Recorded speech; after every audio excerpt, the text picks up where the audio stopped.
మీరు చూస్తున్నారు తెలంగాణ సమాచార్.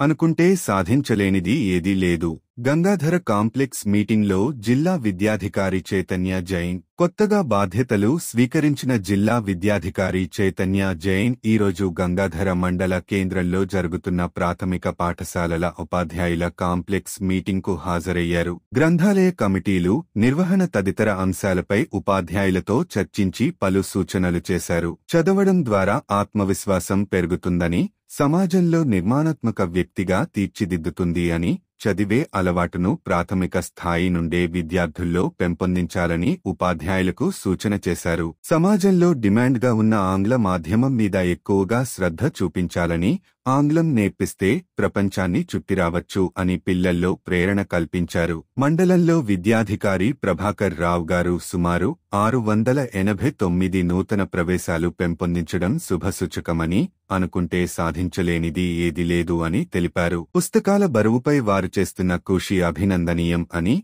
త్వరలో ఆ ప్రయోగ పరిశీలన కోసం రాష్ట్ర స్థాయి బృందం రాబోతుందని వారి కృషిని అభినందించారు. పాఠశాలల్లో గ్రంథాలయ స్థితిగతులపై టీచర్లతో చర్చించి వెంటనే ఆ దిశగా కృషి చేయాలని తెలిపారు. ప్రభుత్వ పాఠశాలల్లో నిపుణులైన ఉపాధ్యాయులు ఉంటారని, సమాజానికి తెలపడంలో ప్రగతి, మార్కులు, విద్యార్థుల ప్రవర్తన మార్పు, సృజనాత్మకత, భాగస్వామ్యం సూచికలుగా నిలుస్తాయని, ఆ దిశగా ఈ విద్యా సంవత్సరం అందరం కలిసి ముందుకు వెళ్లామని అన్నారు. కరీంనగర్లో ఇప్పటికే మార్పు ప్రారంభం కావడం శుభ సంకేతంగా పర్సన్ శ్యామ్ కుమార్ తదితరులు పాల్గొన్నారు.